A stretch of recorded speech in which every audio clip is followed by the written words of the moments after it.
네, 안녕하세요. 우리가 지난 시간까지는 이제 물권법 총론에 대해서 살펴봤습니다. 자, 물권법은요, 이렇게 총칙과 각칙으로 나뉘어 있습니다. 그래서, 우리가 민법에 규정되어 있는 앞으로 8개의 물권, 그러나 질권은 부동산에 대한 권리가 아니기 때문에 제외하고 이제 앞으로 7개의 물권을 다루게 될 텐데요. 그 개별적인 총 하면 8가지가 된다고 그랬죠. 그래서 총 하면 8가지. 그래서 크게 물권은 이제 점유권과 본권으로 나누고요. 본권으로 나누고. 자, 본권은 다시 소유권과 제한물권으로 나눕니다. 그래서 우리가 첫 번째 시간에 잠깐 보았던 것인데요. 자, 제한물권은 다시 또 둘로 나눠요. 용익물권하고, 그다음에 담보물권으로 나눕니다. 그래서 용익물권에는 지상권, 그다음에 지역권, 그리고 전세권이 있고요. 그리고 담보물권이라는 이제 유치권, 질권, 그리고 이제 저당권이 있습니다. 그래서 총 이제 그 민법에 규정되어 있는 권리는 용익물권 3가지, 담보물권 3가지, 그리고 소유권, 점유권. 그래서 총 8가지의 물권으로 규정해 놓고 있는데, 이 중에 질권은 부동산에 대한 권리가 아니기 때문에 우리의 시험 범위에서는 이제 제외가 되고요. 그래서 7가지 물권을 다루는데, 이 8가지, 총 하면 8가지가 되겠죠. 이 8가지의 이 물권들의 구체적인 내용을 다루는 부분을요, 물권법 각칙이라고 합니다. 물권법 각칙이 되는 거고. 그리고 물권법 각칙이 있으면은 이 물권들의 또 공통점들을 모아가지고 물권법 총칙이 있어요. 물권법 총칙. 우리가 어제까지 했던, 이전 시간까지 했던 물권법 총론이라는 이름으로 다뤘던 부분입니다. 이 총칙에서는요, 이 물권들의 공통점들을 다루게 되는데, 이 물권들의 공통적인 물권들은 물건에 대한 권리라는 거죠. 그래서 그 물건의 어떤 객체라든지, 여기서는 이제 물건이죠, 물건의 의미는 무엇이냐. 그리고 우리가 앞으로 다루게 될 것은 이제 주로 부동산 물권을 다룹니다. 부동산 물권에 있어서는 그 공시 방법으로 등기를 해야 된다는 거죠, 등기. 그래서 물권법 총칙은 주로 이 물건의 개념, 그 다음에 등기, 이것들에 대해서 나와 있어요. 물론 그 이외에도 이제 뭐 기타, 물권, 법정 주인이 뭐니 이런 것들도 이제 기타 들어가지만은 주로 다루는 것이 이제 공통적인 내용으로서 물건, 이제 등기에 대해서 나왔던 거죠. 그래서 우리가 지난 시간에 주로 전 시간에는 물건의 의미에 대해서 보았고, 그리고 지난 시간에는 이제 등기에 대해서 자세히 보았던 거죠. 그러나 등기는 좀 복잡합니다. 그래서 우리가 본등기만 보고 가등기는 다루질 않았지만은 본 기본 강의 시간에는 이제 등기에 대해서도 자세히 살펴볼 거예요. 그리고 나아가 이제 가등기 이런 것들도 자세히 살펴봅니다. 그래서 이 시간에는 이제 복잡한 내용들을 일단 제외를 하고요. 인문 강의니까 큰 흐름만 좀 기억하시면 됩니다. 자, 그러면 오늘부터는요, 이 시간부터는 이제 각칙으로 해서요, 8가지의 물권. 그래서 우리 시험법의 질권을 제외하면 이제 7가지의 개별적인 그 물권들의 내용들을 살펴봅니다. 그래서 먼저 첫 번째로 이제 점유권이 나오는데요. 먼저 이 점유권을 할 때는요, 이 점유권과 본권을 먼저 구별할 줄 알아야 됩니다. 자, 물권이라고 하는 것은 물건에 대한 지배권을 물권이라고 했어요. 지배권. 그때 그 지배권이라고 했을 때 이 권리라고 하는 것은요, 좀 어려운 표현이긴 하지만은 관념적인 권리입니다. 관념적이에요. 그래서 예를 들면 이런 걸 생각해 보죠. 갑이라고 하는 사람이 시계를 소유하고 있다. 시계를 소유하고 있는데 이 시계를 을이 훔쳐갔습니다. 훔쳐갔어요. 이 사람은 소유자이고요. 이 사람이 이제 절도가 이루어졌다는 거죠. 훔쳐갔어요. 훔쳐가가지고 지금 현재 그 시계를 갑은 자기가 어디서 잊어버렸는지도 몰라요. 누가 훔쳐갔는지도 모릅니다. 그래서 갑은 자기 시계가 누구한테 어디 있는지도 모르기 때문에 그 시계는 지금 갑의 지배하에 있지는 않습니다. 그럼 누구 지배하에 있습니까? 을의 지배하에 있는 거죠. 시계를 사실상 지배하고 있는 사람 지금은 을이죠. 지금 현실적으로는 을이 되겠죠. 이렇게 사실적으로 어떤 물건을 지배하고 있는 권리, 지배하고 있는 모습, 지배하고 있는 상태를 법적으로 보호해 주는데 이런 것들을 이제 점유권이라고 합니다. 즉 사실적으로 시계를 점유하고 지배하고 있는 자, 이런 사람들을 이제 점유자라고 해요. 사실적으로 지배하고 있는 자를 점유자라고 합니다. 자, 그러면 시계는 을이 점유하고 있고요. 그러나 소유자는 갑이 되죠. 시계를 훔쳐가서 사실적으로 지배하고 있다고 해서 이 사람의 절도범인 시계의 소유권을 취득하는 건 아니죠. 자, 우리가 소유권 그러면은 우리가 첫 시간에 잠깐 설명을 했던 것인데 어떤 물건을 자기 마음대로 사용할 수 있고 그다음에 자기가 사용하는 것이 아니라 다른 사람한테 빌려주고 사용하게 하면서 사용료를 받을 수도 있고 수익할 수도 있고 팔고 싶으면 언제든지 팔 수도 있고 처분할 수 있는 권리, 이 세 가지의 힘을 다 가지고 있는 권리를 우리는 소유권이라고 했습니다. 이 사람은 소유권을 가지고 있어요. 그래서 이 소유자는 권리로서 보호해 준다는 거죠.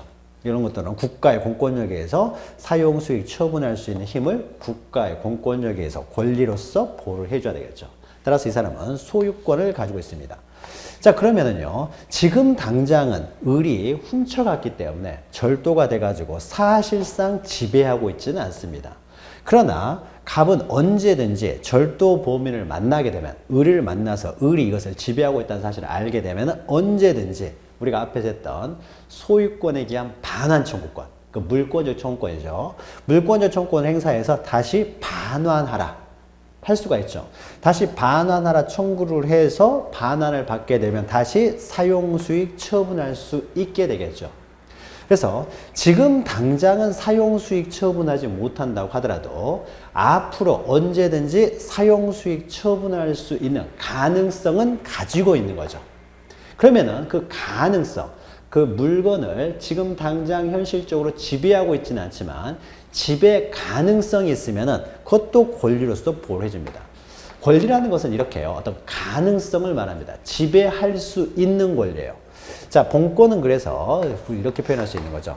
물건에 대한 지배권을 물권이라고 했을 때 본권이라고 하는 것은 지배 가능성이 있으면은 다시 가지고 와서 내가 반환을 받아가지고 지배가 가능하다라는 거죠. 그러면은 이런 지배 가능성이 있는 권리, 이런 것들을 본래적 물권인 본권이라고 합니다. 권리라는 것은 현실적으로 지배할 필요는 없고 지배 가능성만 있어도 물권으로 보호를 해준다는 거죠.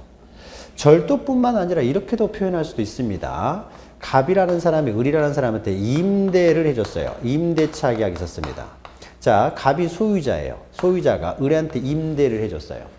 자, 임대를 해주게 되면은 그 물건을 실질적으로 사용 수익하는 사람은 을이 사용 수익하는 거죠. 그래서 갑은 지금 사용 수익은 못 합니다. 그러나 임대차 기간이 끝나게 되면 언제든지 다시 반환을 받아서 사용 수익할 수가 있죠. 즉 사용 수익할 수 있는 가능성. 여기서 지배라고 하는 것은요. 지배라고 하는 것은 바로 사용 수익 처분의 가능성을 말합니다. 그래서 물건을 지배한다는 것은요. 그 물건을 사용 수익 처분할 수 있는 가능성. 이걸 지배하는 겁니다. 지배는 사용 수익 처분이에요.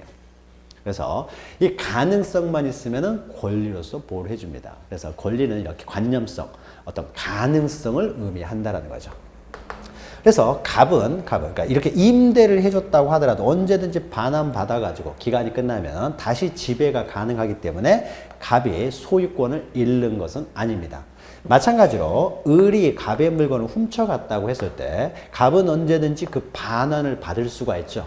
소유권에 의해서 반환을 받을 수가 있고 반환 청구를 통해서 다시 사용수익 처분할 수가 있기 때문에 사용수익 처분할 수 있는 가능성은 여전히 있습니다. 따라서 여전히 갑은 소유권을 가지고 있는 것이 되는 거죠. 권리는 이런 관념적 권리로서요. 이런 권리를 우리는 본래적 권리라고 합니다. 본래적 물권. 그래서 본권이라고 해요. 본권. 자, 그러면은 갑은 소유권을 여전히 가지고 있는 것이고요. 자, 그런데 이제 을을 보죠. 을을 보죠. 을은 사용 수익 처분할 수 있는 힘은 없죠. 그렇잖아요. 이 사람은 소유자가 아니기 때문에 사용 수익 처분할 수 있는 힘은 없습니다. 그러나 이 점유자, 그러니까 아무런 사람, 이 사람은 뭐, 그리고 인정해 줄 필요도 없죠. 절도범인을 마음대로 사용, 수익, 처분할 수 있는 힘을 법적으로 보호해 줄 필요는 없기 때문에 그러면 이 점유자는 어떠한 권리도 인정하지 않을 것이냐? 거기에 있어서요. 자, 을도 그 물건을 지배할 수 있는, 즉 사용, 수익, 처분할 수 있는 힘, 가능성은 없지만은 사실상 그 물건을 지배하고 있는 사람이죠. 시계를 사실상은 지배하고 있어요. 이 점유권이라는 것은 지배 가능성이 아니라 사실상 이제 지배하고 있다는 거죠. 사용수익 처분을 할 수는 없지만은 사용수익을 처분을 사실상 이 사람이 지배는 하고 있다는 거죠. 지배하고 있는 상태, 이 상태를 우리는 점유라고 합니다. 어떤 물건을 사실상 지배하고 있는 것을 점유라고 하고요. 그럼 이런 점유 자체에도 법으로서 보호해줄 필요가 있느냐라는 겁니다. 절도법인을 보호할 필요가 있느냐. 그것과 관련돼서 이런 문제가 생길 수가 있어요. 자, 을이라는 사람이 시계를 훔친 다음에요. 보호 가능성이 전혀 없는 사람이죠. 보호해줄 필요가 없는 사람인데 법으로. 그래서 시계를 이거는 훔친 건데 괜찮지 않냐라고 친구들한테 자랑을 했어요. 자랑을 했더니 그래서 병이라는 사람 친구가 한번 보자라고 한 거죠. 보자라고 했더니 딱 보고 괜찮거든요. 그래서 이 사람이 가져가 버립니다. 가져가 버려요. 그냥 훔쳐가 버리는 거죠. 그랬더니 그 을이라는 사람이 야, 그 시계 내놔 그러는 거죠. 그랬더니 병이라는 사람이 뭐라고 그러냐. 야, 이건 네 것도 아니지 않냐 라고 하는 거죠. 네 것도 아니지 않냐. 을의 것이 아닌 거죠. 그랬더니 그걸 보고 있던 정이라는 사람이 또 옆에 있는 친구가 그럼 나도 그냥 가져가도 되겠네. 그래서 정이 또 뺏어갑니다. 뺏어갔더니 병이 야, 왜 뺏어가 그랬더니 야, 이거 어차피 네 것도 아니지 않느냐. 또 옆에 있는 무라는 사람이 또 뺏어가고 기라는 사람이 뺏어가고 어차피 니들 것이 아니지 않느냐라고 해가지고 서로 뺏고 뺏기는 관계가 생기겠죠.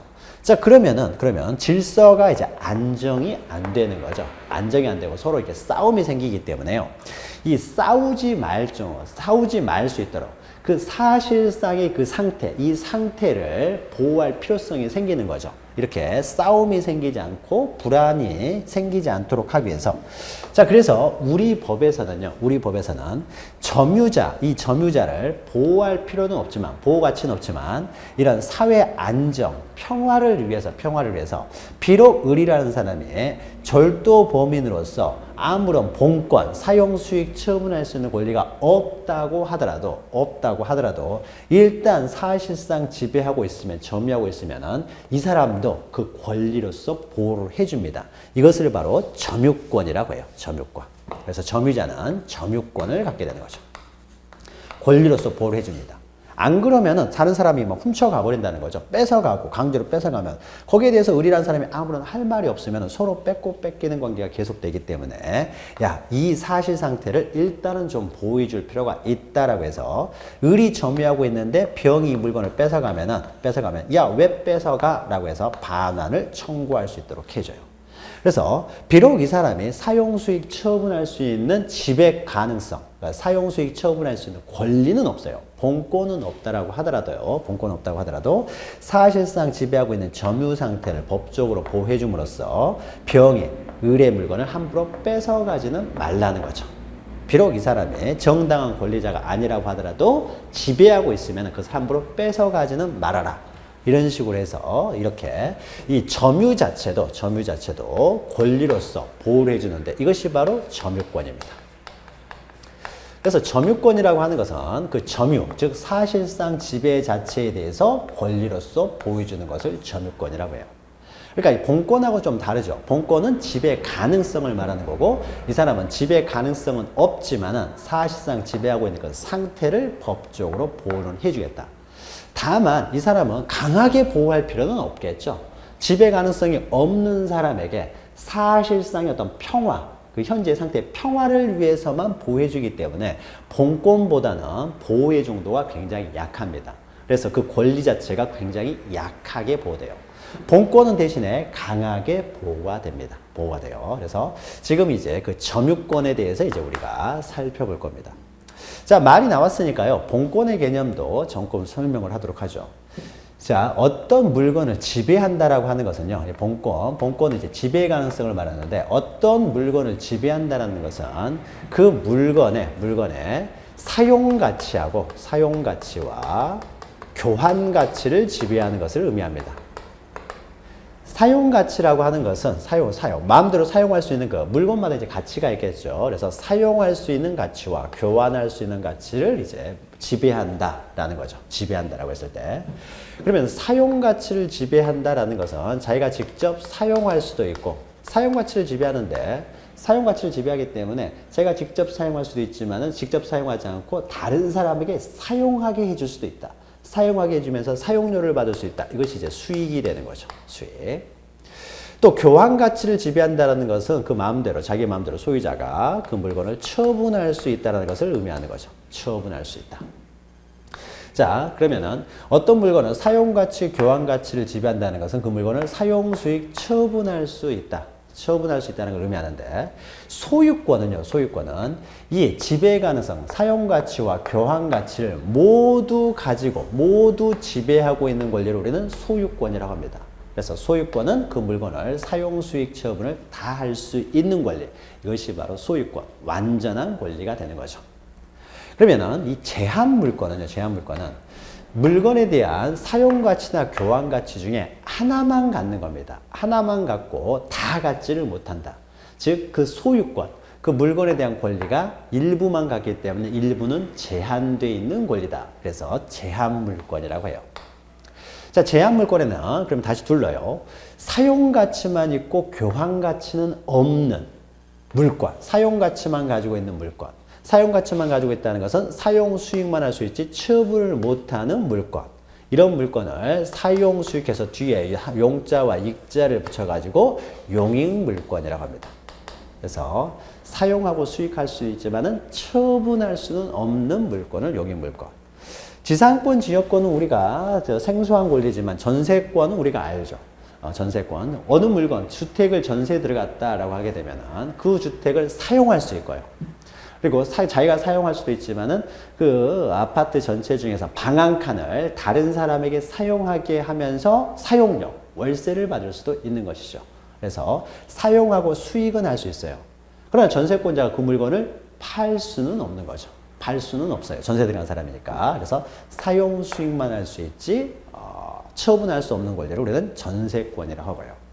또 반대로 사용 가치는 없고 교환 가치만 지배하고 있는 권리가 있어요.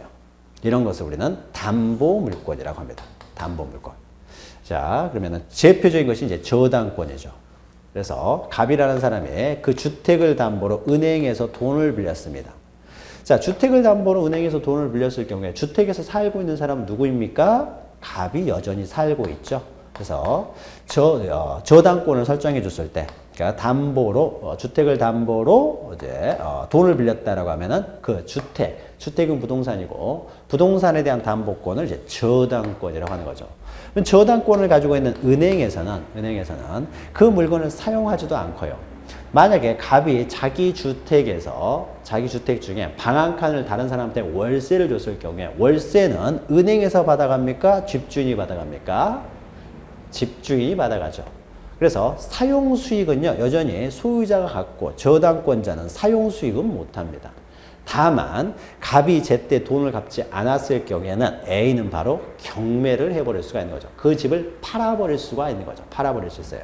즉 처분은 할 수가 있는 거죠. 그래서 처분만 할 수 있지 사용 수익은 못하는 물권, 이것을 담보 물권이라고 하는 거죠. 그래서 용익물권은 우리 민법에서 지상권, 지역권, 전세권 세 가지가 있고 담보물권으로 유치권, 질권, 저당권 이제 세 가지를 인정하고 있습니다. 자 여기서는 이걸 이제 우리는 점유권을 하고 있기 때문에요. 점유권과 관련돼서는 일단 이 본권과 점유권을 구별할 줄 알아야 된다라는 거죠. 본권은 지배할 수 있는 권리. 따라서 이것은 강하게 보호가 된다. 강하게 보호가 된다. 그러나 점유권은 본권보다는 보호의 정도가 약하다라는 거죠. 그래서 그 점유의 개념을 먼저 기억하셔야 돼요. 자, 책에 보시면 152페이지 보시면요. 점유 개념에서 물건에 대한 사실상의 지배, 사실상 지배를 우리는 점유라고 합니다. 근데 이 보시면 반드시 그 사실상 지배라고 했을 때 물리적이나 직접적 지배만을 의미하는 것은 아닙니다. 먼저 이 점유권과 본권을 먼저 봤을 때요. 자, 갑과 을을 비교해 보면요. 자, 을은 어떻습니까? 아니, 갑을 먼저 보죠. 갑은 물건을 빼앗겼어요. 절도를 당한 사람은 그 물건을 여전히 소유는 하고 있지만은 사실상 지배하고 있지는 못하죠. 사실상 지배하고 오지 못하기 때문에 이 사람은 점유권은 없습니다. 점유권은 없어요. 그러나 을은 어떻습니까? 사실상 지배해서 점유권은 가지고 있지만 이 사람은 소유권은 없죠. 사용수익 처분할 수 있는 권리, 소유권은 없어요. 소유권은 없어요. 자, 그러면 어떤 사람은요, 본권은 가지고 있지만 점유권이 없는 사람도 있고, 어떤 사람은 점유권은 있지만 본권이 없는 사람도 있는 것이죠. 또 어떤 사람은 이럴 수도 있습니다. 갑이라는 사람이, 자, 제가 뭐 분필을 가지고 있습니다. 제가 이 분필의 소유자라고 해보죠. 자, 그러면 저는 이 분필의 소유권도 가지고 있고요. 갑은 어떤 소유권도 가지고 있고, 그리고 현실적으로 제가 지배하고 있죠. 그러니까 이것은 나는 점유권도 가지고 있는 거죠. 그래서 점유권이라고 하는 것은요, 점유권은 이 본권과 항상 분리돼서 본권하고는 상관없이 존재한다는 거죠. 그래서 본권을 가지고 있는 사람이 점유권을 가질 수도 있는 거고, 본권을 가지고 있지만 점유권이 없을 수도 있고, 본권은 없지만 점유권만 있을 수도 있고, 따라서 점유권과 본권은 항상 양립 가능하다. 다시 말해서 양립 가능하다는 것은 서로 배척하는 관계가 아니라는 거죠. 같이 존재할 수가 있다라는 거죠. 한꺼번에 같이 존재할 수도 있고 분리돼 가지고 존재할 수도 있고, 서로 내가 본권을 가지고 있으니까 점유권을 갖지를 못한다든지 점유권이 있는 사람은 본권을 갖지 못한다든지 이렇지는 않습니다. 보통은 소유자가 점유권도 갖게 되는 경우가 일반적이죠. 그러나 이런 경우에는 점유권과 소유권이 이제 분리가 되는 거죠. 그래서 점유권은 본권과는 별도로 존재하고 항상 본권과 양립 가능하다. 다시 말해서 점유권은 본권과 양립 가능하다. 양립 가능하다. 서로 우선적 효력 이런 것도 없습니다. 본권의 대표적인 게 소유권이니까 소유권이 점유권보다 우선되느냐, 점유권이 소유권보다 우선되느냐 이런 관계도 없어요. 그냥 따로따로 존재한다는 거죠. 항상 양립 가능하다. 그래서 본권과 양립 가능하다.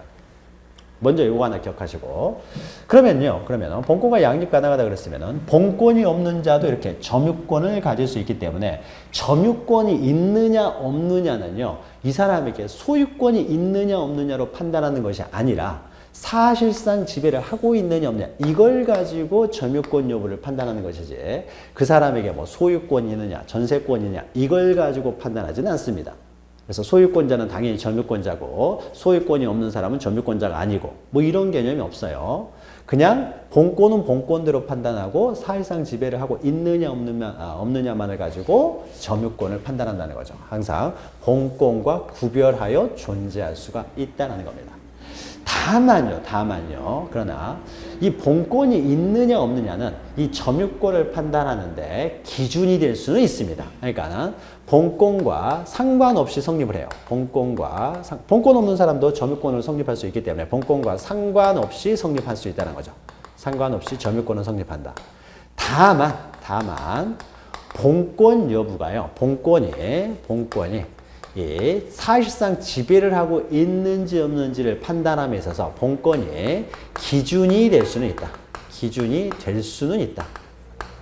이렇게 기억을 하시면 됩니다. 본권이 점유권이 존재하는지를 판단함에 있어서 하나의 기준이 될 수는 있지만은, 그렇다고 해서 무조건 본권이 있다고 해서 당연히 점유권이 있고 본권이 없다고 해서 당연히 점유권이 없는 건 아니라는 거죠. 다만 하나의 기준이 될 수가 있다는 거죠. 자, 요 의미가 무엇이냐면요. 자, 이런 겁니다. 제가 집에 살고 있으면서 강의를 하기 위해서 학원에 나왔습니다. 그러면은 저희 집에 있는 TV라든지요, 냉장고라든지 이런 것들은 어떻습니까? 제가 지금 물리적으로 지배하고 있지는 않습니다. 지금 나와가지고 오전에 나와서 밤에나 들어가거든요. 그러면 낮 동안에 있는 그 물건들은 제가 물리적으로 지배하고 있지는 않아요. 그럼 어떻습니까? 제가 관리 상태가 있는 거죠. 누구나 아무나 집에 들어와서 물건, 냉장고, 세탁기 이런 것들을 가져갈 수 있는 건 아니죠. 제가 문을 잠가 놓고 나왔잖아요. 그러니까 제가 문을 잠가 놓고 나와서 관리하고 있는 상태이기 때문에 비록 물리적으로 지배하고 있지는 않는다고 하더라도 제 관리 하에 들어와 있기 때문에요. 제가 사실상 지배하고 있다고 볼 수가 있는 거죠. 사실상 지배하고 있는 거죠. 그럼 이때 사실상 지배라고 하는 것은요, 물리적 지배를 의미하는 것은 아닙니다. 물리적 지배가 아니라고 하더라도요, 물리적 지배가 없다고 하더라도 내가 관리하고 있다는 거죠. 사실상으로 지배하고 있는 상태가 있는 거죠. 그러면 이것도 점유라고 인정을 합니다. 자, 그러면은 이 점유라고 하는 것은 어떤 관념적인 다시 말해서 관념적인 지배 가능성을 말하는 것이 아니라 사실상 지배하고 있느냐 없느냐를 놓고 판단하는데 이때 사실상 지배하고 있다라고 볼 것인지 사실상 지배하고 있지 않다라고 볼 것인지 그 판단함에 있어서 규범적인 판단이 들어갈 수밖에 없어요. 과연 이것은 이 사람이 지배하고 있다고 볼 것이냐 지배하고 있지 않다라고 볼 것이냐 규범적 판단이 들어가게 되고요. 이 규범적 판단을 함에 있어서 본권을 가지고 있는지 없는지가 하나의 기준이 된다는 거죠. 그래서 본권을 가지고 있는 사람은 좀 더 사실상 지배 상태를 좀 넓게 인정을 하고요. 자, 그래서 본권을 가진 자는 본권이 있으면 좀 점유권을 넓게 인정이 됩니다. 점유권이 넓게, 점유의 개념이 넓게 인정이 되고요. 만약에 본권이 없는 사람이라면은 내가 그 물건에 뭐 어떤 물건 소유권도 없고 아무런 권리도 없어요. 근데 그 사람이 저쪽에다 어떤 물건을 놓고 왔을 때, 자, 이런 경우에는 내가 언제든지 지배할 수 있는 가능성이 없기 때문에요. 이런 경우에는 점유권을 굉장히 좁게 인정합니다. 지배 상태를 좀 더 좁게 인정한다는 거죠. 이것이 하나의 기준이 될 수는 있다는 거죠.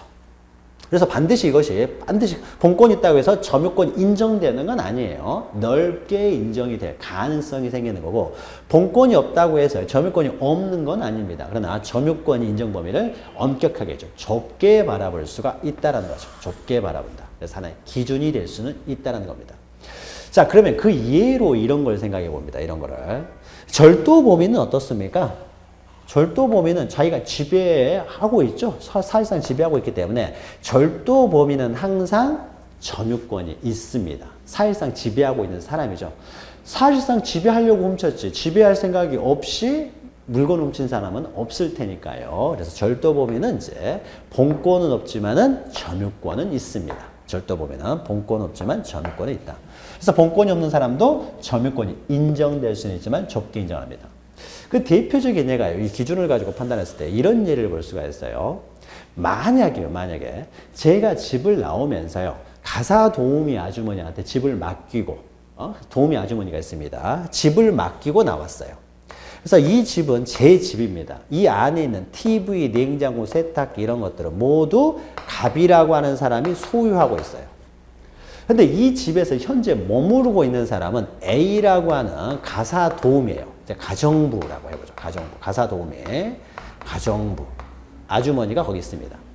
자, 그러면은 어떻습니까? 이 A라는 사람이 현실적으로 그것을 손대고 만지고 있는 사람이죠.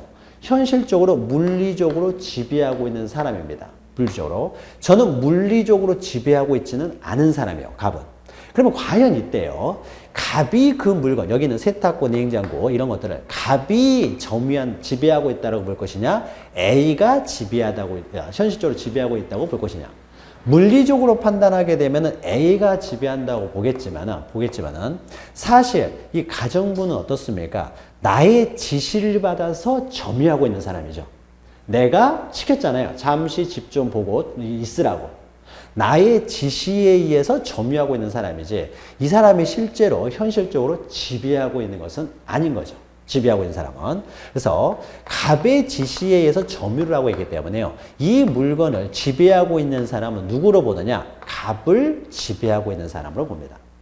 물론 갑이요. 어떤 물건, 시계를 훔쳐가지고 마찬가지입니다.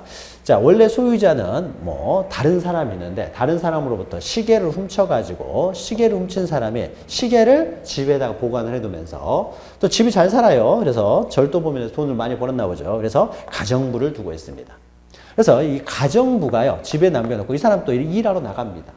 자, 일하러 나갔을 때요. 시계는 누가 과연 지배하고 있다고 볼 것이냐예요. 그러면은 A도 어떻습니까? 갑의 지시에 의해서 지배하고 있는 거죠. 두 사람 관계는 어떻습니까? 상명하복 관계죠. 상명하복 관계예요. 그러면 이때 그 물건들을 사실상 지배하고 있는 사람은 물리적 지배는 A가 하고 있지만 그 물건을 전화해가지고 이거 내다 버리세요. 이거 어디로 옮겨주세요. 이 모든 것들은 갑이 할 거 아니에요. 갑의 지시에 따라서만 A는 점유하기 때문에 이런 경우에는 사실상 지배하고 있는 사람을 갑으로 봅니다. 갑. 그런데 절도 범인 같은 경우는 이렇게 예외적인 현상이기 때문에요. 만약에 갑이 소유하고 있었다라고 했을 때, 그러니까 일반적인 내용은 이런 게 되겠죠. 갑이 소유하고 있는데 잠시 가사 도우미 아주머니한테 집을 맡겼다든지, 또는 이런 경우도 있습니다. 편의점을 운영하는 사람이 갑이에요. 편의점을 운영하는 사람은 갑인데 갑이 운영하면서 알바생한테 잠시 맡겨놓고 잠시 떠나 있었어요. 그래서 아침에 갔다 나갔다가 밤에 들어온다는 거죠. 그러면 그 편의점 안에 있는 물건들을 물리적으로 지배하고 있는 사람은 그 알바생이 되겠죠. 알바생. 물리적 지배하고 있고 갑이 물리적으로 지배하고 있지는 않습니다. 그러나 갑이 그 물건들의 주인이기 때문에 소유자가 되겠죠. 그러면 그 물건들은 누구의 지배하에 있습니까? 지금 현재. 이 알바생은 갑이 시키는 대로 움직이는 것이지 알바생이 마음대로 거기 있는 물건을 이렇게 옮겼다가 저쪽으로 옮겼다가 이렇게 할 수 있는 게 아니죠. 갑의 지시에 따라서 점유하고 있는 사람이에요. 이 사람은 소유권이 없는 사람이죠. 소유권이 없는 사람이기 때문에 비록 물리적으로 지배하고 있다고 하더라도 본권이 없는 사람은요. 물리적으로 지배하고 있다고 하더라도 점유권을 굉장히 좁게 바라보고 갑은 소유권을 가지고 있는 사람이기 때문에 물리적 지배가 없다라고 하더라도 사실상 갑이 지배한다고 봅니다. 그럼 이때요. 이렇게 어떤 타인의 지시에 따라서 점유하고 있는 자 이런 사람들 우리는 점유보조자라고 합니다. 점유보조자. 점유를 보조만 하고 있다는 거죠. 누구의 점유를요? 갑의 점유를. 갑의, 그 타인의 점유를 보조만 하고 있어요. 그럼 실질적으로 사실상 지배하고 있는 사람은 갑이 되겠죠. 이때 갑을요, 점유, 진짜 점유하는 사람, 그래서 점유주라고 합니다. 점유주. 그러면은 점유보조자가 있고 점유주가 있으면은 누구만 점유를 인정한다고요? 점유주만 점유를 인정합니다. 이 사람이 사실상 지배하고 있다고 봐서 이 사람에게 점유권을 인정을 합니다. 그러면 점유보조자는 따로 점유권을 인정하지 않는다는 거죠. 사실상 지배하고 있지 않기 때문에 이 사람은 점유하고 있다고 보지 않고 따라서 점유권이 인정되지 않는다는 거죠. 그래서 여기서 하나 정리하시면 됩니다. 시험 문제는 그냥 뭐 복잡하게 사례로 나오기보다는요. 점유보조자라는 개념이 나오게 되면 점유보조자는 점유권을 가지고 있는 사람은 아니다. 타인을 위해서 그냥 단순히 점유를 보조할 뿐이다. 보조할 뿐이다. 이런 사람들은 점유권이 없고 그 타인, 점유주만이 점유권을 갖는다라는 거죠. 그럼 여기서 과연 어떤 사람이 점유주냐, 점유보조냐, 점유보조자냐 아니냐를 판단함에 있어서는 이 점유보조자가 이 타인, 점유주와 상명하복 관계가 있었을 때, 상명하복 관계에 있으면은 이 사람은 점유보조자로만 봅니다. 점유보조자. 그래서 점유보조자는 점유권을 갖지 않는다라고 보는 거죠. 점유권을. 또요, 책에는 없는 내용입니다. 지금 설명을 들으세요. 설명을. 점유의 개념을 우리가 점유보조자라는 개념이 있고 물리적 지배하고 있지만 점유권이 없는 점유보조자라는 사람이 있고요. 또 하나는 이런 사람도 있습니다. 자, 갑이라고 하는 사람이요. 갑이라고 하는 사람이 원래 이 사람이 점유하고 있었습니다. 원래 점유하고 있는데 소유권도 가지고 있어요. 소유권도. 그런데 이것을 을한테 임대를 해줬습니다. 이 사람이 임대인이에요. 그리고 이 사람이 임차인이 되고 이 사람이 소유권자예요. 소유권자. 그리고 이 사람은 임차인으로서 이제 임차권을 가지고 있죠. 두 사람 사이에는 임대차 계약이 있습니다. 임대차 계약. 자, 그러면은 임대차 계약을 해가지고 을이라는 사람이 현재 이제 들어가 살고 있습니다. 자, 들어가 살고 있으면 어떻습니까? 이 사람은 어떻습니까? 임차인이 될 수도 있고요. 또 전세를 줄 수도 있겠죠. 전세 계약을 하게 되면 전세 계약을 체결하게 됐을 때는 이제 을은 전세권을 갖게 되겠죠. 전세권. 물권이니까요. 주로 이제 물권을 이야기해 보죠. 물권. 그래서 전세권. 임대차도 마찬가지입니다. 또 동일한 겁니다. 자, 전세권을 가지고 있었을 때 현실적으로 그것을 그 집, 내가 전세권자로서 그 집에 살고 있습니다. 이 사람 소유자고요. 전세권을 설정해 준 사람이에요. 그럼 현실적으로 점유하고 있는 사람은 누구입니까? 을이 점유하고 있죠. 이 사람이 점유하고 있어요. 그러면 이 사람이 점유하고 있는데 사실상 그 집을 지배하고 있습니까? 지배하고 있죠. 그 주택을 어떻습니까? 자기가 마음대로 꾸밀 수가 있잖아요. 이렇게 할 수도 있고 저렇게 할 수도 있고 사실상 지배하고 있죠. 사실상 지배하고 있습니다. 물리적 지배도 하고 있으면서 사실상 자기 마음대로 이 물건, 점유하고 있는 물건을 이렇게도 만들고 저렇게도 만들고 꾸밀 수가 있기 때문에 사실상 지배하고 있는 사람이죠. 사실상 지배하고 있어요. 그러니까 이 사람은 점유권이 인정됩니다. 점유가 인정된다는 거죠. 점유하고 있어요. 자, 그러면 이때 갑을 보죠. 갑은 어떻습니까? 갑은 물리적으로 지배하고 있는 사람은 아니죠. 을이 지배하고 있어요. 또 사실상 을이 지배하고 있습니다. 사실상 점유도 하고 있어요. 그러나 갑은 어떤 사람입니까?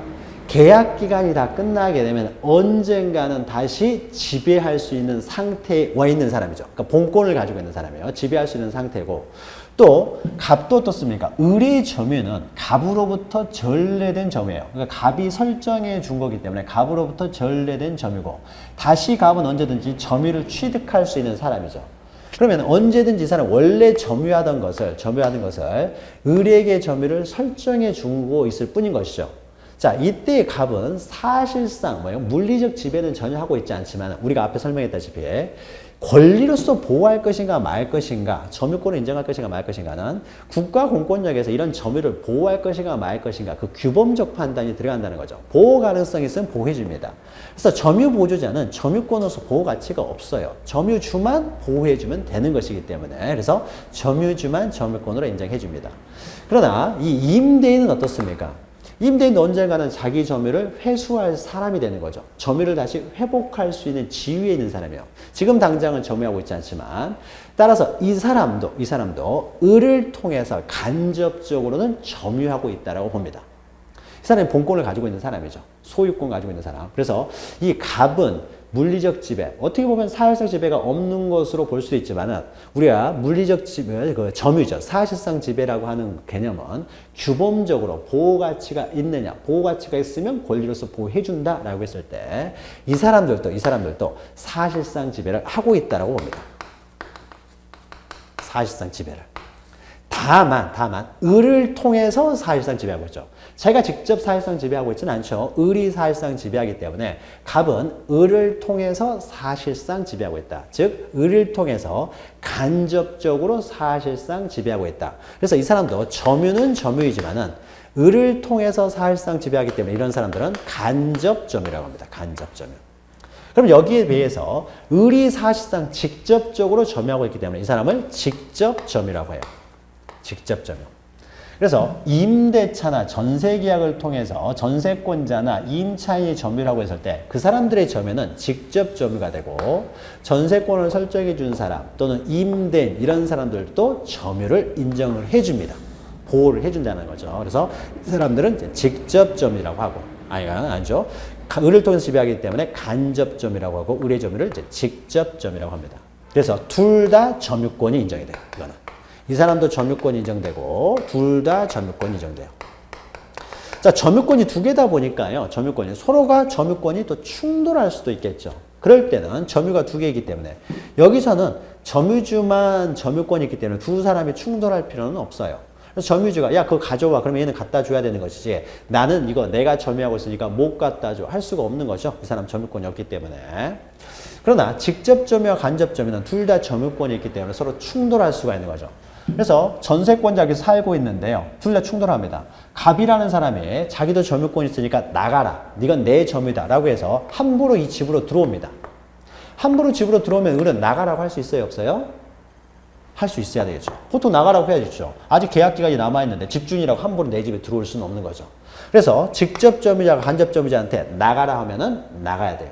그러나 반대로 이 직접 점유자 자기 집, 그러니까 전세 받은 집이죠. 거기를 들어가려고 하는데 갑이 못 들어가게 할 수 있습니까? 갑은 못 들어가게는 못하는 거죠. 그렇죠. 이 사람의 직접 점유자가 들어가는 것을 갑이 막지는 못해요. 그러나 갑이 들어가는 것을 을이 막을 수는 있습니다. 그래서 혹시 간접 점유하고 직접 점유하고 충돌이 생겼다 그러면 이때는 직접 점유가 이제 우선이 되는 거죠. 이게 먼저 우선이 됩니다. 자, 여기서 중요한 것은 일단 간접 점유자 이런 것도 점유권으로서 보호가 된다라는 것이죠. 간접 점유. 자, 그러면 이 간접 점유와 점유 보조 관계는 틀린 것은요. 점유 보조자는 이렇게 상명하복 관계이지만은 갑과 을 사이는 어떻습니까? 대등한 계약에 의해서 체결된 대등한 관계가 되는 것이죠. 그래서 갑과 을은 대등한 관계이지 갑에 을이 뭐 복종하고 이런 건 아니죠. 서로 상명하복 관계가 아닙니다. 그래서 이것을 대등한 관계라는 거죠. 대등 관계. 이것은 명령 복종 관계죠. 명령 관계. 상하 관계가 되겠죠. 상하 관계다. 그러면 점유 보조자를 형성하는 이런 관계예요. 그러니까 고용이 됐겠죠. 고용이 되겠죠. 이런 것들을 점유보조 관계라고 합니다. 점유보조 관계. 뭐 고용계약이라든지 이런 것들이 되겠죠. 고용계약. 이런 고용계약과 같은 점유보조 관계 이런 걸 통해 가지고 점유보조자는 발생을 합니다. 그러면은 이 대등한 관계, 이런 관계를 뭐라고 하냐면요. 간접 점유자가 직접 점유자를 통해서 간접 점유를 점유하는 거죠. 이런 대등 관계, 이런 대등 관계, 임대차나 전세 계약을 통해서 발생하는 거죠. 간접 점유, 직접 점유는 이런 것들을 점유 매개 관계라고 합니다. 매개 관계. 매개 관계. 점유 매개 관계는 방금 했던 이렇게 임대차 계약이라든지 임대차 아니면 전세 계약이라든지 이런 것들을 우리는 점유 매개 관계라고 해요. 자, 요런 관계를 통해서 생기게 되면 이것은 간접 점유. 요런 관계를 통해 생겼을 때는 이제 점유 보조자가 됩니다. 그러면은 또 이제 다시 한번 점유 보조자는 점유권이 없지만은 간접 점유자는 점유권이 있다라는 거죠. 있다라는 거. 그 다음에 또 중요한 내용에 또 가장 또 중요한 내용에 또 하나 개념이 있는데 요런 게 있어요. 자, 갑이라고 하는 사람이요. 어떤 이제 집을 하나 가지고 있습니다. 집을 가지고 있고 여기 TV, 냉장고, 세탁기 이런 것들을 소유할 수 있고 이 사람이 소유권도 가지고 있고요. 그 다음에 점유권도 가지고 있습니다. 현실적으로 점유하고 있어요.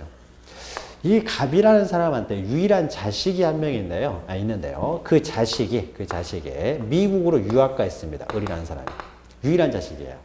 미국으로 유학가 있는데 갑이라는 사람이 혼자 살고 있다가 사망을 했어요. 사망. 가지고 있는 사람이 이제 사망을 했다는 거죠. 자, 사망을 하게 되면은요. 이 사람 갑이 가지고 있는 이 물건의 소유권은 누가 취득하게 됩니까?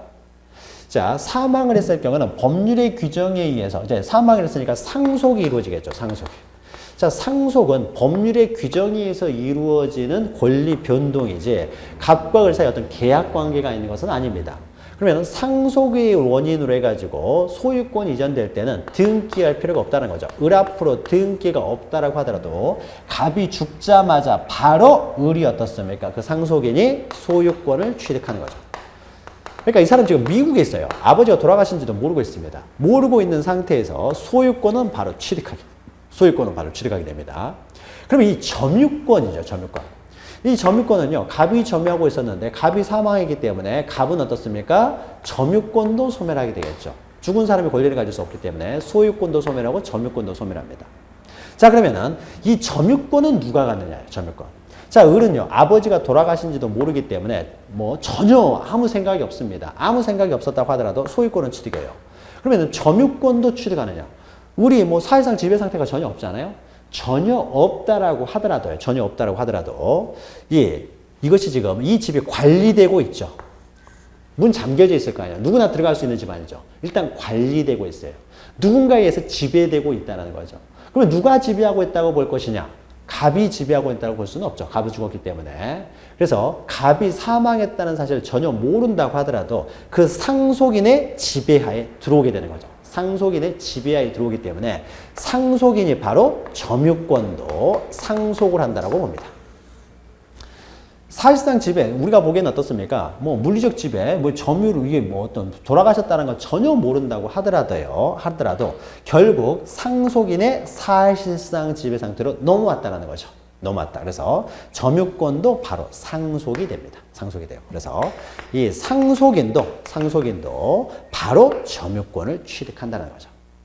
자, 그러니까 우리가 앞에서 이 사실상 지배라는 지금 사실상 지배 점유 개념을 이야기하고 있는데요. 이 사실상 지배 이 점유라는 개념이 어떤 물리적 지배를 말하는 것이 아니라 과연 이 사람을 점유하고 있는 사람, 지배하고 있는 사람을 과연 권리로서 보호할 것인가 말 것인가, 점유권을 인정할 것인가 말 것인가를 판단함에 있어서 규범적 요소들, 과연 법적으로 보호할 필요가 있는지 없는지를 판단하게 된다는 거죠. 규범적 요소가 가미되고. 그래서 독특한 걸로 해가지고 물리적 지배를 하고 있는 점유 보조자는 점유권이 없지만 이 사람은 본권이 없는 사람이기 때문에 그러나 간접 점유자는 본권을 갖는 사람입니다. 그래서 이 사람은 물리적 지배는 없지만은 점유권을 인정해 주고요. 상속인도 소유권을 취득했다. 즉 본권을 취득한 사람이기 때문에 물리적 지배는 없지만은 점유권자로서 보호를 해준다. 라는 겁니다. 그래서 물리적 지배가 없으면서도 점유권자로 인정되는 사람, 물리적 지배를 하면서도 점유권자가 아닌 사람, 점유보주자, 간접점유, 상속인을 잘 구별하시기 바랍니다. 자, 그래서 그 점유 개념만 잘 기억하시면 되고, 자, 그래서 밑에 동그라미 2번 보시면은 물리적 지배를 말하는 것이 아니다라는 거죠. 그래서 관념적, 여기서 관념적이라는 것은요, 너무 좀 어렵게 추상적으로 표현을 해놨는데, 어떤 관리, 나에 의해서 관리가 되고 있다. 관리라는 의미로 이해하시면 편합니다. 관리가 되고 있으면 내가 지배하고 있는 것으로 보는 거죠. 그래서 목욕탕에 벗어놓은 옷 같은 경우는 나의 관리하에 있기 때문에 내가 점유하고 있다고 보는 거고요. 다음은 동그라미 3번 보시면 건물이 경매로 경락인에게 양도된 경우 건물의 소유권 없는 전 소유자가 건물에 거주하는 경우 건물 부지는 누가 점유한다고 볼 것이냐. 자, 요게 이제 요것과 연결되는 겁니다. 자, 보죠. 어떤 사람이 여기 토지를 만약에 점유하고 있느냐라고 했을 때요. 토지를 누가 점유하고 있느냐라고 했을 때 이 만약에 이 건물의 소유자가 갑이라고 해보죠. 건물의 소유자 갑이라는 사람이 건물에서 살고 있으면은 이 건물을 통해서 토지도 당연히 점유하고 있다고 봅니다. 그런데 만약에요, 갑이라는 사람이요, 이 토지를 토지 위에 무단으로 건물을 지어가지고 이 건물에 대한 소유권은 가지고 있지만 토지에 대해서 아무런 권리를 가지고 있지 않습니다.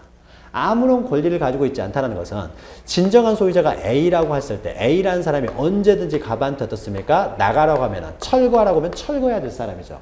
철거하라면 철거해야 될 사람이기 때문에 이 갑은 토지를 점유하고 있다고 보지를 않습니다. 그래서 토지의 소유자였으면은 만약에 갑이 토지의 소유자였으면은 건물에만 머물고 있다고 하더라도 토지에 점유가 있다고 보지만은 토지에 대한 소유자가 아닌 경우에는 건물에 똑같이 점유하고 있다고 하더라도 토지를 점유하고 있지 않다라고 본다는 거죠. 그래서 본권이 있느냐 없느냐에 따라서 좀 다르게 바라봅니다. 그럼 여기에서요, 건물이 경락인에게 양도가 됐어요. 자, 갑이라는 사람이 원래는 건물 소유자였습니다. 그래서 건물 소유를 통해서 토지를 점유하고 있는데 만약에 이 건물이 을한테요, 경매가 넘어가지고 을이 소유자가 됐습니다. 소유권이 을에게 넘어가게 되면은 을이 어떻습니까? 을이 어떻게 돼요? 을이 이 여기를 점유하고 있다고 봅니다. 그러니까 물리적으로 갑이 점유하고 있다고 하더라도 소유권을 이전했기 때문에, 소유권이 넘어갔기 때문에 을은 언제든지 들어와서 살 수 있는 사람이 되고 갑은 언제든지 나가야 될 사람입니다. 언제든지 나가야 될 사람이기 때문에 비록 물리적으로 갑이 점유하고 있다고 하더라도 이 사람은 소유권이 없는 사람으로서 언제든지 나가라고 하면 나가야 될 사람이기 때문에 이 사람이 사실상 지배하고 있지 않다라고 봅니다. 새로운 소유자, 을이 사실상 지배하고 있다고 보는 거예요. 그래서 건물의 소유권이 없는 전 소유자가 건물에 거주한다고 하더라도요, 이 사람은 점유를 인정하잖아요. 그 건물의 부지도 그 사람이 점유하고 있다고 보지를 않습니다. 요 내용은요, 우리가 나중에 판례들을 보고 다시 판단할 겁니다. 그냥 본권과의 관계만 잠깐 좀 기억하시면 되고요. 양가로 2는요, 직접 점유, 간접 점유 방금 설명했죠. 자, 임대인이 건물을 임차인에게 임대해 준 경우, 임차인은 건물을 직접 점유하고요. 임대인은 간접 점유한다라는 거죠. 이 간접 점유자도 점유권으로서 보호해 준다라는 겁니다. 그 다음에 우리 점유보조자는 여기 없지만 이제 상속인의 점유 있죠. 그래서 갑이 금괴를 빌라 붙박이 장속에 숨겨놓고 자식들에게 알려주지 않은 상태에서 사망하여 금괴의 존재를 모르고 있었는데 가구업자가 가구공사를 하다가 금괴를 발견하여 가져다가 소지하고 있다. 금괴는 누가 소유인가? 이것은 좀 복잡하게 나왔는데요. 그러니까 이렇게만 생각하시면 됩니다. 소유권은 당연히 어떻게 됩니까? 금괴를 가져간 사람, 훔쳐간 사람이죠. 그 사람이 소유하는 것이 아니라 상속인이 당연히 소유하는 거죠. 그래서 만약에 금괴를 가져가지만 않았다면 상속인이 여전히 점유하고 있는 거죠. 그러나 상속인이 점유하고 있는 것을, 그 물건을 가구업자가 훔쳐가 버렸잖아요. 훔쳐갔으니까 소유권은 상속인에게 있겠죠. 훔쳐가지만 않았으면 소유권자가 점유권도 가지고 있었을 텐데 훔쳐가 버렸으니까 이제 훔쳐간 사람이 점유권은 갖게 되는 거죠. 소유권은 여전히 소유자가 갖게 되고, 즉 상속인이 소유권은 가지게 되고 점유권만 가구업자는 갖게 되겠죠. 여기 너무 소유권과 관계돼가지고 너무 이렇게 합쳐놨는데요. 요것만 그냥 기억하시면 됩니다. 상속인은 소유권뿐만 아니라 원칙적으로 점유권도 바로 상속한다라는 겁니다. 점유권도 상속한다. 지금 철판은 설명하고 있는 내용만 잘 이해하시면 됩니다. 자, 그러면요, 이제 점유의 개념을 보았어요. 그래서 누구는 점유가 인정되고 누구는 점유가 인정되지 않느냐 해가지고 특히 세 사람 잘 보았고요. 자, 그러면은 점유를 하고 있었을 때는 그냥 어떠한 효력이 발생하느냐. 그래서 점유의 효력인데요. 점유권의 효력하고도 뭐 똑같은 내용이죠. 점유가 바로 점유권이기 때문에 점유의 효력은요. 일단 양가를 1번 보시면 어떤 물건을 어떤 사람이 점유하고 있으면요. 이 사람이 진정한 소유자가 아니라고 하더라도 일단 소유의 의사로 점유한 것으로 추정을 합니다. 여기는요. 점유의 추정력 해가지고요. 여기는 점유의 종류, 이제 점유의 종류는 여러 가지가 있습니다. 자주점유가 있고요. 이제 타주점유라는 게 있어요. 자주점유라는 것은 소유의 의사를 가지고 하는 점유를 자주점유라고 하고 소유의 의사가 없이 하는 점유를 우리는 타주점유라고 합니다. 자, 예를 들면 이렇게 되겠죠. 갑과 을이라는 사람이 갑이 임대를 해줬습니다. 이 사람이 소유자고 임대인이고 이 사람이 임차인이에요. 자, 현실적으로 임차인이 지금 점유를 하고 있습니다. 자, 그러면 이 사람은 어떻습니까? 소유의 의사를 가지고 점유하는 사람은 아니죠. 점유는 하고 있지만 이 사람은 소유의 의사는 없죠. 언제든지 반환을 청구하게 되면 기간이 끝나게 되면 반환해 줘야 될 사람이지 이건 내 거다. 임차에 들어가 살면서 이건 내 거다라고 사는 사람은 어디 있습니까? 그래서 임차인의 점유가 인정되지만 이 사람은 타주 점유가 되겠죠. 자, 그러나 우리가 절도범이 또 점유라고 했어요. 절도범. 자, 절도범이 점유라고 했으면 이 사람은 내 거다라고 하면서 점유하고 있겠죠. 실제로 소유권은 없습니다. 그러나 자기 것인 양 점유하고 있는 거죠. 자기 것인 양 점유할 거 아니라면은 왜 절도를 했겠습니까? 이것을 자기 것인 양 팔아먹기 위해서 훔친 거죠. 그래서 이 사람의 점유는요, 자주점유가 되는 거죠. 소유의 의사를 가지고 하는 점유니까 자주점유예요. 또 만약 이럴 수도 있는 거죠. 갑이라는 사람이 매도인이고요. 매도인이고 이 사람이 매수인입니다. 물건을 산 사람이에요.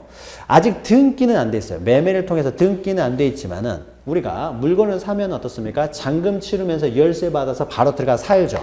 들어가 살지만 아직 등기가 될 때까지는 시간적 간격이 있습니다. 등기소 가서 등기를 해야 되기 때문에. 그래서 일단 잔금 치르고 열쇠 받아서 들어가서 살고는 있습니다. 그러나 아직 등기가 안 돼 있으면요. 이건 매매라는 법률 행위를 통해서 소유권을 취득하기 때문에 이건 등기를 해야 되거든요. 등기를 해야 됩니다. 그럼 등기를 하기 전에 이 사람은 아직 소유자는 아닙니다. 그러나 이 사람이 사실상 지배하고 있기 때문에 이 사람은 점유자예요. 자, 그러면 이때 점유한다고 했을 때 이 사람의 점유는 자주점유겠습니까? 타주점유겠습니까? 이 사람 돈 주고 산 사람이기 때문에 이것은 당연히 내 거다라고 점유하고 있는 사람이죠. 그래서 이런 사람들은 이제 자주점유가 되는 거죠. 자주점유. 자, 자주점유하고 타주점유하고 구별하는 가장 큰 실익은요, 우리가 나중에 취득시효를 하게 됩니다. 취득시효. 우리가 시효라는 개념은 잠깐 이야기를 했었던 거죠. 그러면 이 취득시효를 인정하기 위해서는요, 반드시 자주점유해야 돼요. 자주점유자만 취득시효를 인정합니다. 그래서 자주점유, 타주점유를 구별하는 실익은 취득시효에서 가장 크게 차이가 나는데, 그러면 이때 과연 어떤 사람이 점유를 하고 있을 때 자주점유라고 볼 것이냐, 타주점유라고 볼 것이냐. 예컨대 이렇게 되겠죠. 취득시효는 나중에 합니다만은 갑이 소유자인데 을이라는 사람이 점유를 한 상태에서 점유자로서 점유한 상태에서 20년간 점유를 하게 되면요, 이 사람이 소유권을 취득해 버릴 수도 있어요.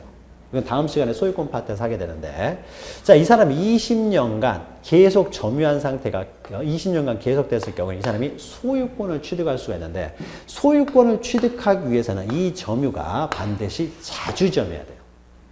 자, 자주점유자만 취득시효를 할 수 있는데, 그럼 여기서요, 이 사람은 취득시효를 주장할 것이고, 갑이라는 사람은 취득시효를 해버리면 이 사람은 소유권을 뺏겨버렸기 때문에 이 사람은 취득시효 못했다라고 주장하겠죠.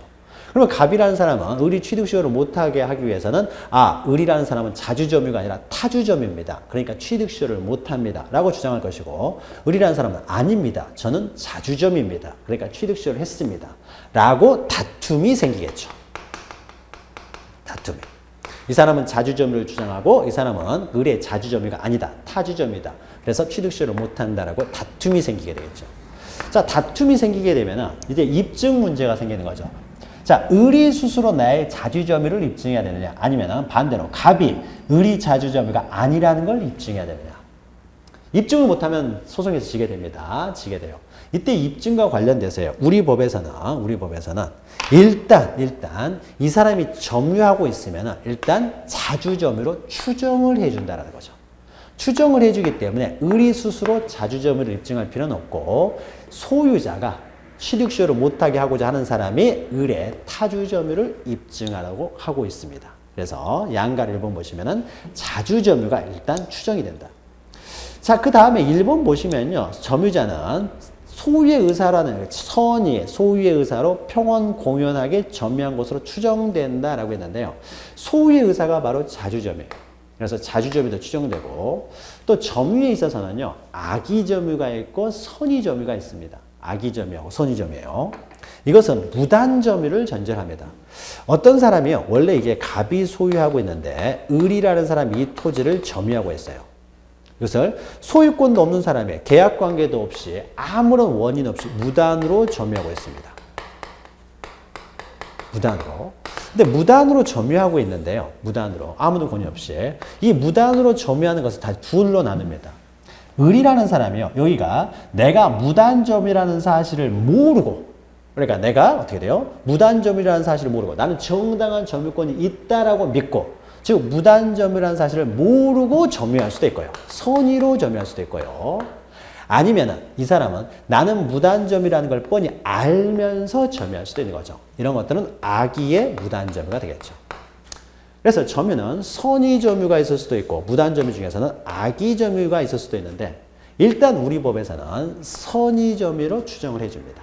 그래서 악의자라는 사실을 갑이 입증을 해야 되는데 선의점유냐 악의점유자는요. 나중에 우리가 그 기본 강의 시간에 하게 될 텐데 그 과실을 수취할 수 있느냐 없느냐에 있어서 굉장히 큰 실익이 있습니다. 자 그러면요. 다시 선의점유는요. 둘로 나눠요. 자 몰랐다는 거죠. 무단점유라는 사실을 모르고 나는 내 땅인 줄 알고 점유를 한 거예요. 모르고 점유했는데 모르는데 과실이 있었느냐 없었느냐에 있어서 몰랐는데 모르는데 과실이 있으면은 과실 있는 점유가 될 것이고 모르는데 과실이 없어요. 모를 수밖에 없었어요. 그러면은 과실 없는 점유가 됩니다. 없는 점유. 다시 선의점유를 이렇게 나누게 됩니다. 그런데 이 내용은 여기 책이 없으니까 나중에 합니다. 그래서 여기서 선의, 악의만 따지게 되면은 일단 선의점유로 추정을 해준다. 그리고 평원 공연하게라는 것은 평온하게 점유했다는 것은 어떤 폭력이나 이런 걸 통해서 점유한 것이 아니라 평온하게 점유했다.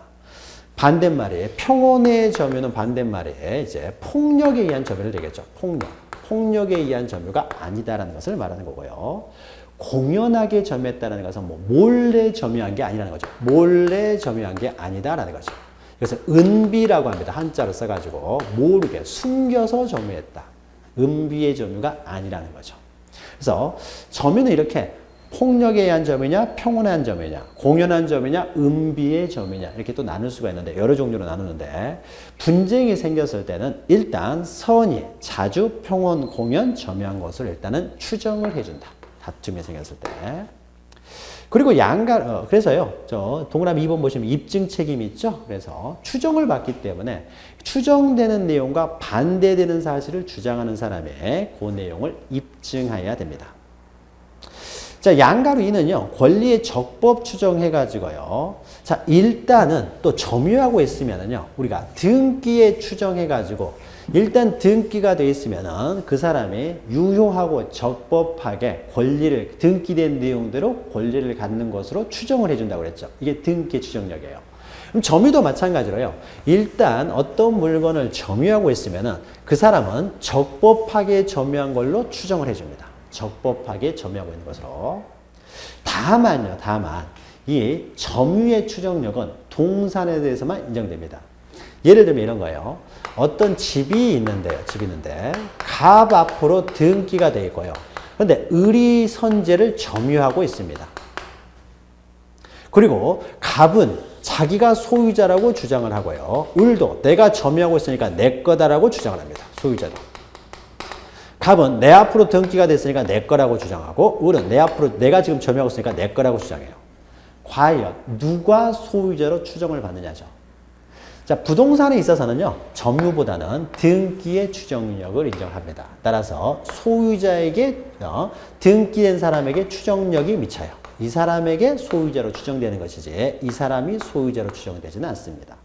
그래서 이 부동산에 대해서는 등기가 있기 때문에, 부동산은 등기할 수 있는 권리이기 때문에 등기의 추정력이 인정되지 점유의 추정력에 미치지 않습니다. 그러면은 점유의 권리 적법 추정력이 미치는 것은 동산에 대해서만 인정된다. 동산의 공시 방법이 점유죠. 부동산의 공시 방법은 등기이기 때문에 부동산은 등기의 추정력이 미치고 동산은 점유의 추정력이 미친다라는 겁니다. 자, 그 다음에 3번은요. 3번은 사례 있는데요. 사례는 여러분 안 보셔도 됩니다. 그냥 전체적인 이해만 하시면 돼요. 자, 점유의 효력으로서요. 내가 점유권을 가지고 있습니다. 그래서 만약에 이런 게 되겠죠. 갑이라는 사람이 어떤 점유를 하고 있어요. 어떤 물건을. 점유권을 가지고 있다. 즉 점유를 하고 있는데 점유를 하고 있다라고 하게 되면은 자, 모든 권리는 그 권리 안에 어떻습니까? 나의 점유, 이 점유권도 어떻습니까? 법적으로 보호를 해준다는 거죠. 법적으로 보호를 해주기 때문에 나의 점유가 침해가 되면은 그 점유권에 근거해서 침해를 배제할 수 있는 청구권이라는 것이 발생을 하겠죠. 청구권. 자, 이것은 점유권을 통해서 발생하는 청구권이기 때문에 점유권적 청구권이 됩니다. 자, 점유권은 물권이기 때문에요. 이 점유권적 청구권도 물권적 청구권이 되겠죠. 근데 보통 우리가 물권적 청구권 그러면은 우리가 본래적 물권은요, 예, 소유권과 제한물권, 본권이 본래적 물권이기 때문에 소유권이나 다른 이런 본권에 기한 물권적 청구권을 일반적으로 물권적 청구권이라고 하고요. 점유권은 본권과는 좀 다르기 때문에 점유권에 기한 물권적 청구권을 특히 점유보호 청구권이라고 합니다. 그러니까 점유보호 청구권은 그냥 쉽게 말하면 점유권에 기한 물권적 청구권을 말해요. 점유권. 자, 그러면 물권적 청구권은 우리가 앞에서 했죠. 점유권에 기한 물권적 청구권은 물권적 청구권 시간에 잠깐 했던 거죠. 그래서 누가 내 물건, 점유하고 있는 물건을 가져가게 되면 그 반환을 청구할 수가 있고요. 또 가져간 것은 아니지만 방해를 하고 있으면 방해 제거를 청구할 수가 있고요. 아직 방해가 있는 건 아니지만 방해 가능성이 있으면 방해 예방을 청구할 수가 있었죠. 예방을. 마찬가지로 점유권도 나의 점유권이 침해가 됐을 때는 반환, 방해 제거, 방해 예방을 청구할 수가 있습니다. 다만 소유권과 구별되는 것이요. 자, 204조 법 조문만 좀 보시면 되는데 점유자가 점유를 침탈한 당할 때에는 그 반환을 청구할 수 있다는 거죠. 반환을 청구할 수 있고 그 손해가 있으면 또 손해배상도 청구할 수 있는데 이때 반환 청구권은요. 침탈을 당했을 때만 반환 청구를 할 수가 있어요. 그러니까 횡령이나 사기 이러한 방법으로 물건에 자기가 점유를 빼앗겼을 경우에는 점유를 상실했을 때는 반환 청구를 못하고요. 침탈됐을 때만 행사할 수 있어요. 소유권에 기한 물권적 청구권보다는 그 약하게 보호되는 거죠. 침탈이라고 하는 것, 침탈의 경우에만 반환을 청구할 수 있다. 그럼 예를 들면 침탈이라는 것은 절취라든지 누가 훔쳐갔다든지 훔쳐갔다든지 또는 강제로 뺏어갔어요. 강취. 이런 것들을 우리는 침탈이라고 하고 침탈에 의해서 뺏겼을 경우에 이런 경우에만 반환 청구를 할 수가 있습니다. 반환 청구. 이 개념들은요, 우리가 나중에 소유권 시간에도 똑같이 나오거든요. 그래서 그때 소유권에 기한 물권적 청구권과 이 점유권에 기한 물권적 청구권인 점유보호 청구권을 비교하면서 설명을 해드리겠습니다. 소유권과는 좀 달라요. 소유권은 본권이기 때문에 강하게 보호되지만은 점유권에 기한 물권적 청구권은 약하게 보호가 됩니다. 자, 그리고 2항 보시면은요, 침탈자의 선의의 승계인에 대해서는 점유물 반환을 청구할 수가 없습니다. 그러니까 선의의 승계인, 그러나 악의의 승계인일 때, 다만 악의의 승계인일 때는 승계인이 악의인 때는 반환을 청구할 수 있다. 그래서 승계인이 또 악의면은 반환을 청구할 수 있는데 요 내용도 시간이 너무 오래 가지니까요. 점유보호 청구권은 잠시 쉬었다가요. 다시 점유보호 청구권에 대해서 다시 설명을 하면서 다음 내용 이어가도록 하죠. 잠시 후에 점유보호 청구권부터 다시 시작하도록 하겠습니다. 잠시 뵙겠습니다.